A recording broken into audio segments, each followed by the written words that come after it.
Ô nhà sống nơi chập phong gì nơi để nó khó sẽ cười đi đâu.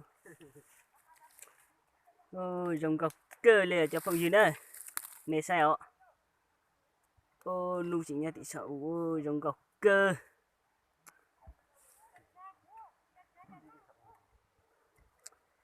dòng gặp cơ đi nó bị to lột tên để nó này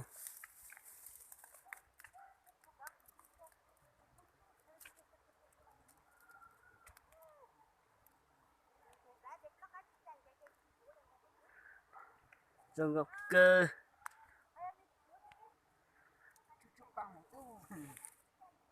ok bị to lột tên nó mà của ít xuống mũ nó mà mũ mũ nữa chập phong gì nữa nó mũ say mũ nữa nhớ xong rồi chân thôi chính mua đã chín à mua mù rồi ồ mù nhóc khó ăn rồi ôi trong cái nó gút tổ tên nó gì rất sẽ cơ dịch vụ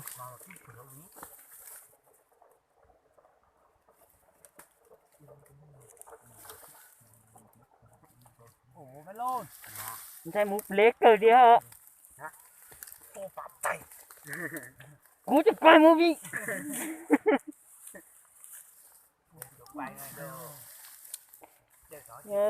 có lục cơ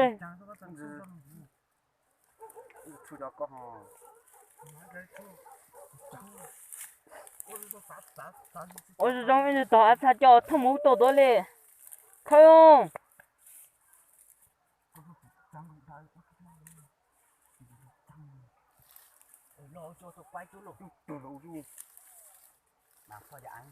con trai to quá lỗ quậy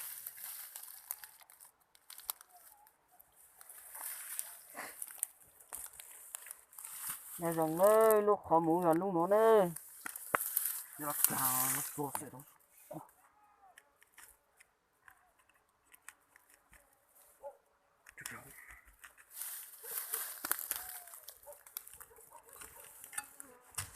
lúc khó mũ rồi lúc nó ơi tủ lúc năng rồi có gì nhá thì lần khẩu trang nữa ta sẽ tạm bù lo lói thôi nhắc thế ai đi chú ơi xin mù nữa ơi cho phòng gì nữa tập bắn được thay nhà chú tập bắn đã mồ canxi lục cờ liền khi chứ khi chú phải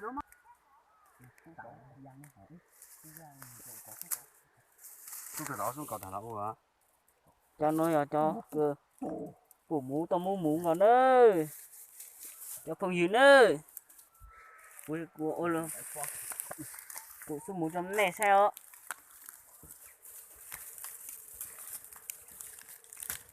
đợi nữa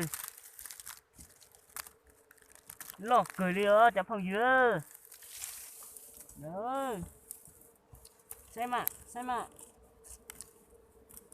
ca gì một gì cười đi ơ cho phòng gì ơ这是到木了来木日nhìn nó chỉ theo điện tỏi anh gì tổ đi tổ phòng gì cho lưu thông tổ mua cho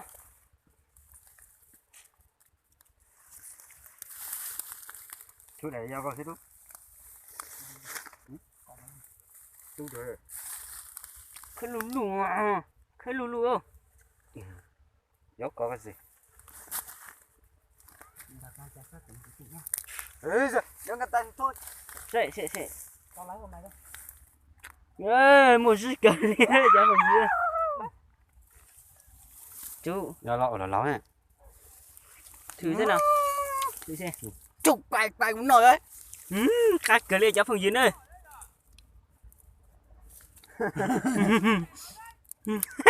em làm luôn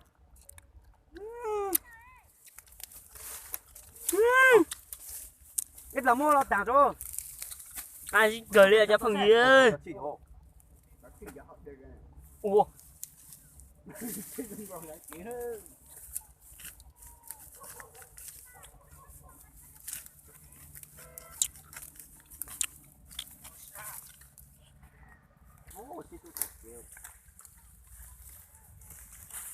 Ngọt cái sang.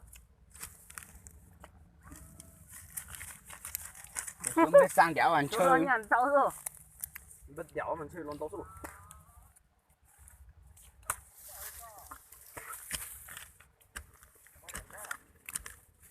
Ít là cơ là mua mũ tặng ra đây mua cho luôn ra đây. Chỉ tao chúng một sự thiên ơi cho phong duyên ơi. Mũ họ nhẹ ô lon.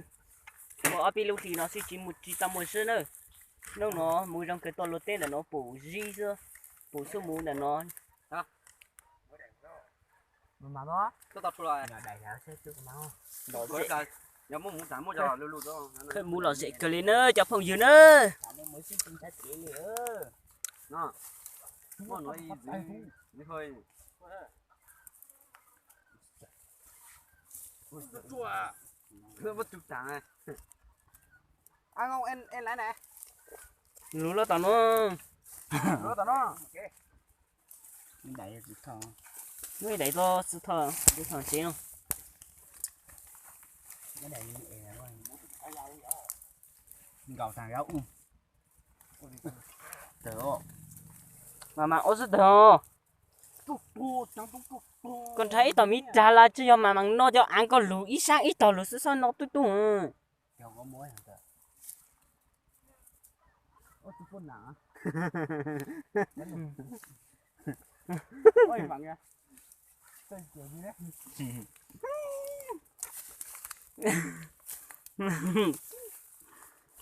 Đợt tên đi bắt ông.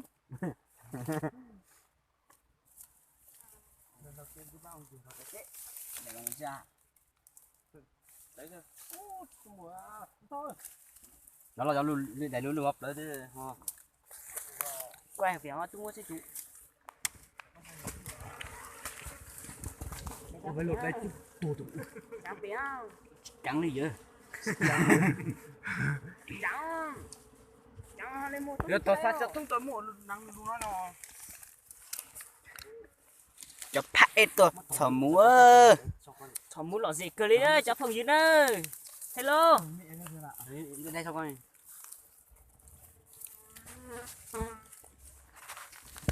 Chị múa. Múa sai ơi. Múa phản tối. Nó chỉ sắm có. Sao nhầm động. Muốn cho da nữa. Đừng càng nữa.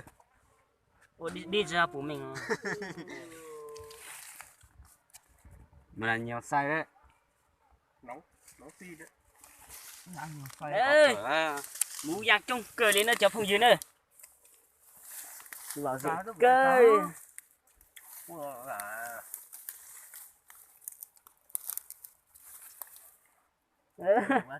Nó là cú kỳ lào nữa. Cú kỳ lào tôm xay mũ nó mà. Mua mũ cho nàng hoặc là cho xí nữa cho một lấy đi nữa này. Nếu mũ thế này chỉ nón xe nữa. 저是去到这部位默默的判断这。有事情？股有事情了？就没这地方。我这不怎么一般边这有。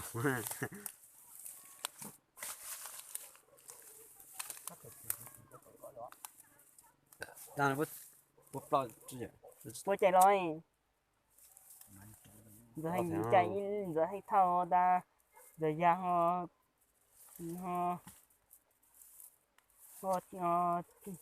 nhát thì thao tặng nã. Ôi lên dưới bị lửa cháu xí lửa này. Ít bà rồi. Một nô. Để mới đẩy một chút phụ. Mình để chưa? Mình để bốn nô.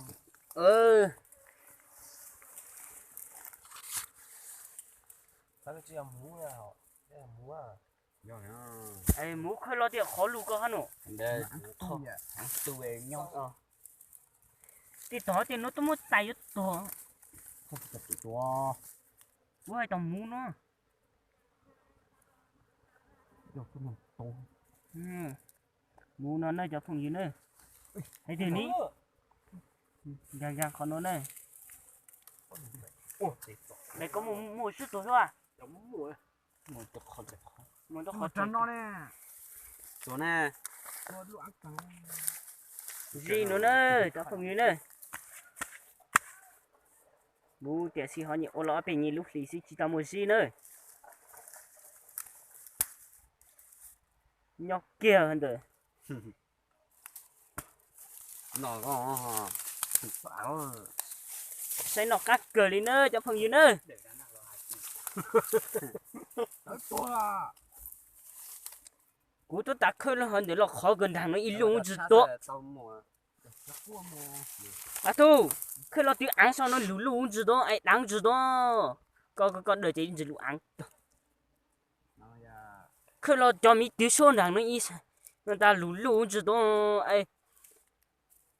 Cái mồ mồ cái gì mồ. Ồ, nó mồ nặng nhẹ. Nó khơi nó. Mà sẽ tìm Nó. bạc phở không?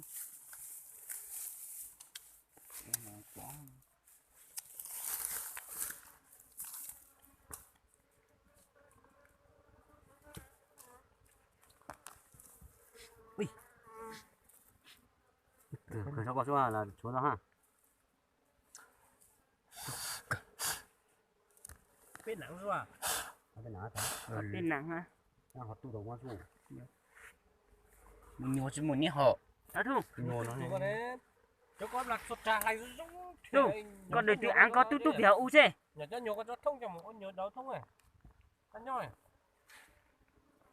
Cái sâu rút thì sẽ là lâu thứ.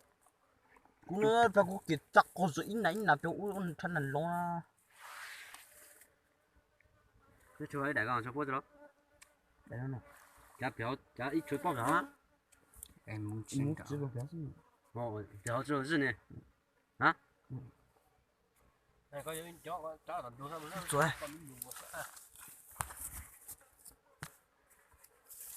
Từ đây tới. Nặng tao cờ liền ơi. Cô gọt to. Nhớ nói tao nhớ trở hả? Lại sau to rồi, ta xa rồi sau to rồi hả? Mà cũng mất trà rồi. Mất đại cũng trà cho bố mất trà rồi.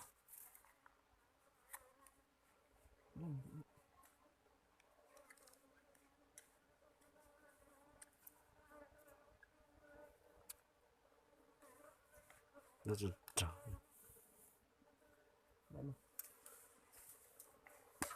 Ola nó, hả? Nhỏ lo mắt thế. Gì vậy? Mít của. Trời. Ta cờ liền ơi, cháu Phong Yến ơi. Một cú sĩ cáo á, Phong Yến. Mà chỉ. Cho ra. Được. Ô, đến đầu rồi. Này có cho tao con rút cho những nhiều cái là. Ô, muốn to. Cho cho ăn có gì? Sao đủ ăn? Chẳng có sự.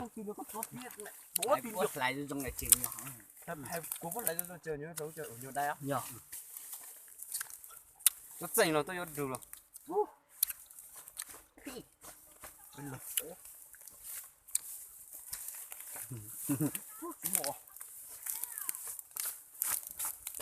Đi cả tôi lên mua á. Đó là sao tôi tôi. Ủa, Béo suy, ồ béo cho tu, có ý thế nhịp béo chứ. Giá là một chuyến là một cái gì? Giờ này. Giá là. Hả?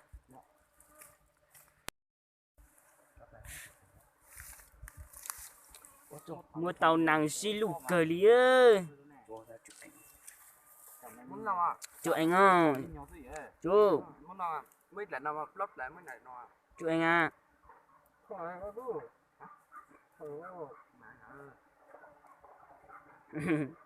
Rồi. Các cờ lý ơi, giờ Phong Yến ơi. Sẽ nhà này. Đánh tay tao đâu bánh liền. Em muốn cháu hả? Kiếm đi. Kiếm con ông thợ đi. Để ông thử đi. Trong cờ lý ơi, giờ Phong Yến ơi. Sao kiểu sao rồi? Là trong cờ lý ơi. Dạ. Sao kiểu sao à? Xong rồi. Tôi cũng mua tôi. Không phải dễ hả? Dễ hả? Nhưng mà đây. sang nó nó đi ủa nó ít cao sang nó sao hay nó sao ở trong cháu không coi ơi thả thế Mẹ em muốn ăn chọc không á. À, nói một chừng xem nào.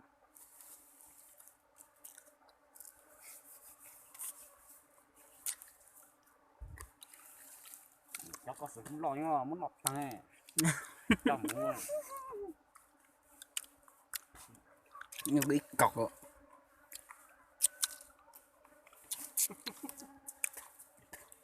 Căng cho.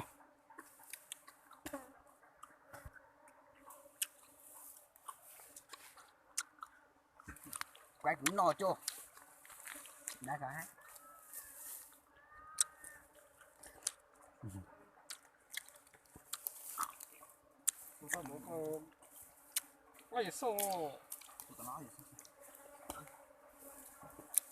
nó có gì cay to ui muốn tru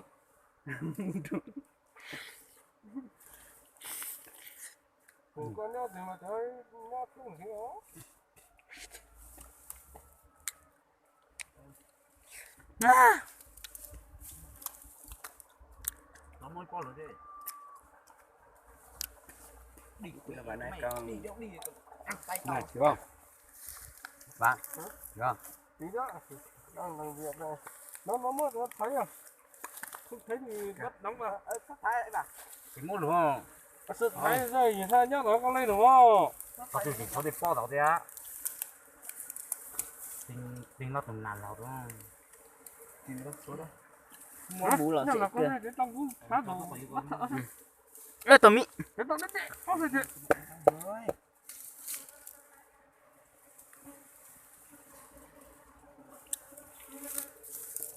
không có thằng thợ nó khác thằng cái bọn này luôn nhưng cái tay chặt đâu cái bằng cái tay của vàng á vào nó bằng cái tay à rồi trong cái tay anh rồi mới thầy cũng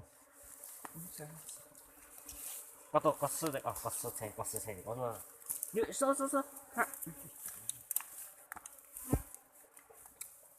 có tay đây điều ta thấy tao này vâng ta thấy tao ta ra thấy tao nó phải không à nó có thứ nữa có ta không có số thì mấy ngày nó đi là son tại ê tin là găng có tiếng nó rung nó mà mình xài tôi hả mình xài nó mình xài đúng không có mình xài nó to hơn xài nó đúng mà nó cứ to nó sẽ wow ý tapi có món là cùng nama của họ cũng mà mình cái sàn đang sàn cái tên nó cái sàn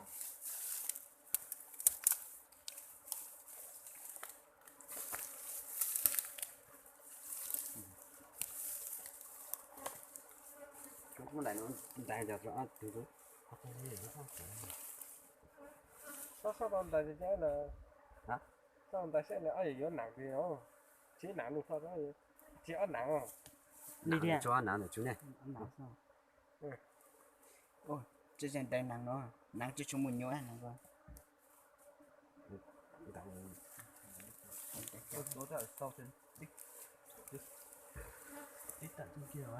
không có cái một tiểu con lửa xuống một lọt tiểu con một cái đằng chụp bụng trên thì đã tình tôi mỗi lần càng tao nó không lần cả thì cắt được cánh nhà mày bắt thế này rồi nó ở mấy ngày nó đi mà một giờ chế lên chênh ơi bắt luôn cái gì bé ít thật cái bé sáu cái mắt nhìn thì nó cái con cua chết mua khởi chiên để nó nữa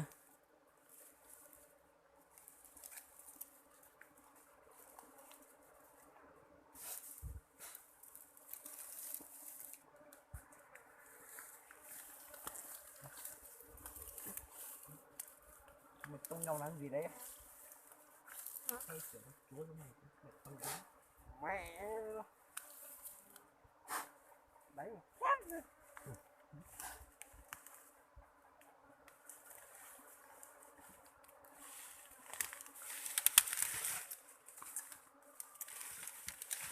Tôi đéo tự ra chứ.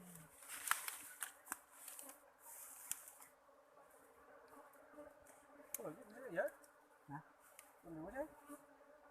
Bật lưới. Con lưới. Đây, đây thả ra cơn. Ini tadi dia tak ada.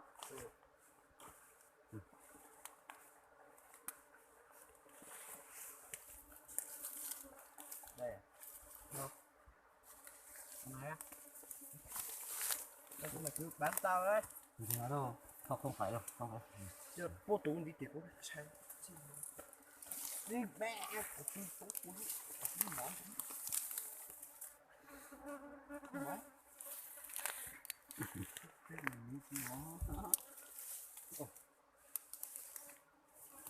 Món. Nó cho thôi. Wow. Còn lâu nó đâu. Chặt luôn. Mẹ đấu trong cái phần căng ngon của kia béo tuyệt địch.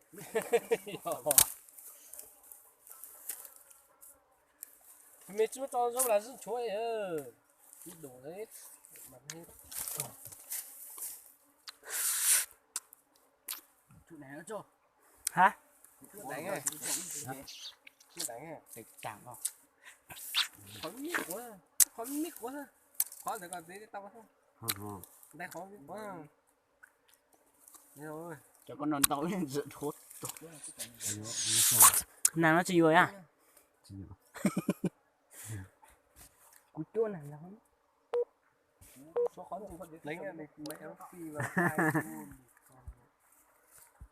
nó lọt đi lúc có súng có thể có ra khỏi. À, thế thì lại đại đanh nó.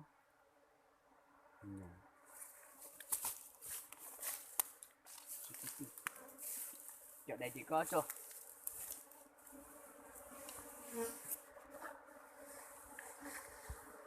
À.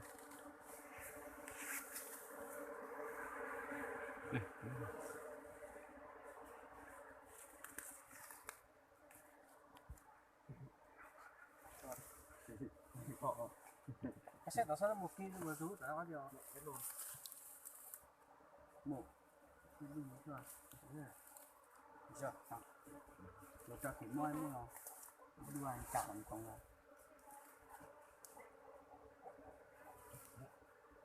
Lộ.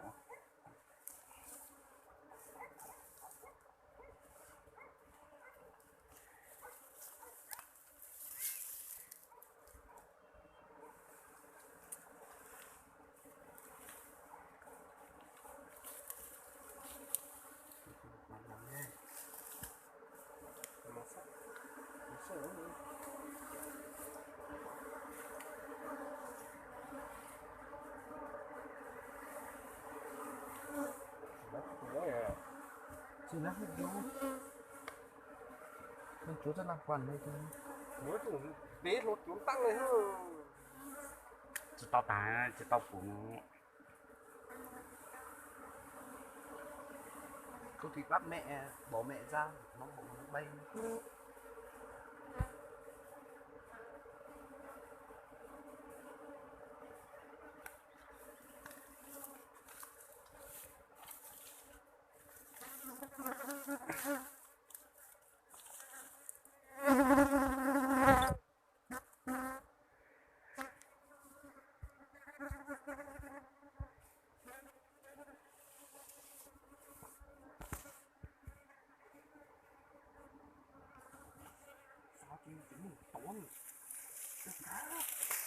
Đi đọc bố.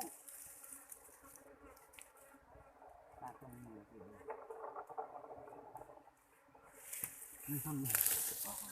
xong tao à, xong tối rồi,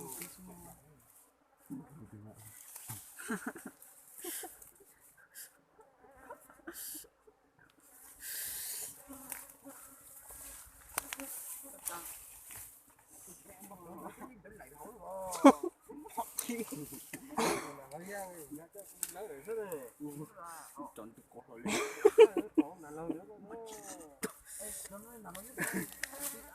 Xây ra thành chồng.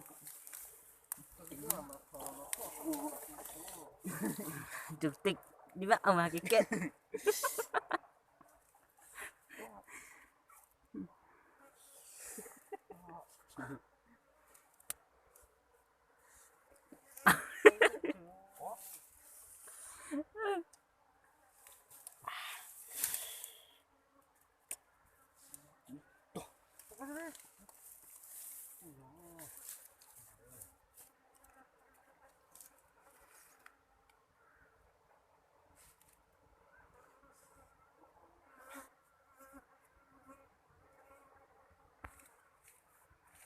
chó kiểu mà cho nó không trang không có lại lại cho béo sẽ con nào đấy nó theo rồi nó theo không cho mà thôi con bà mày không ra mẹ bố bà mày tìm được mẹ ít tao giết để cho đéo đấy tôi muốn tỏng chim chu lại cho con để tôi mà ra hết vào trong này đi nó có một chút lại cho chỉ đúng chút lại cho nó giam cho nó ít bông con luôn nó trong ít là cho một số bị trúng đeo nhớ nó còn là nó nhớ béo coi mũi nào sao ra đỡ vậy chú đây này nào đấy trong này không trong cái này mà trong nó thân mật là nó vào cũng hết một phép phanh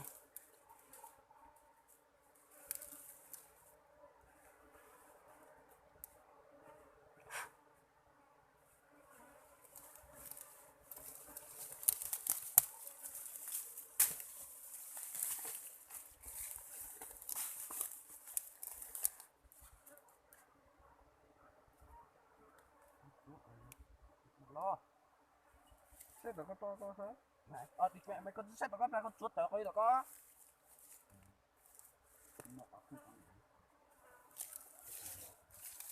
hoặc cái phải có gì tăng to có hai cua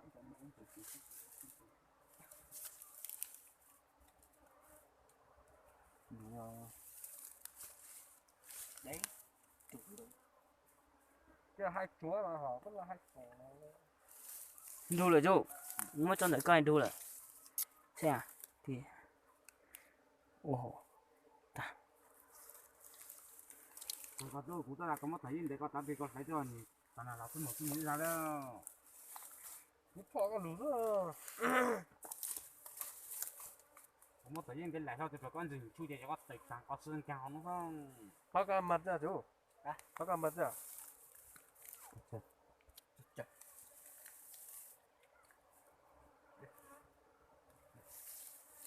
ê nó mới tưởng con này nó trông nó có không ra đâu mày bòi bố mày bắt được rồi bắt được mày rồi này một chuột thôi bỏ về con thôi ya tốt tốt béo chứ chú ya tốt tốt béo vào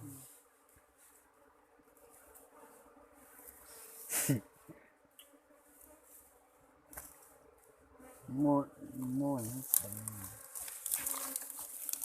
em bố cho tôi lại thằng nhá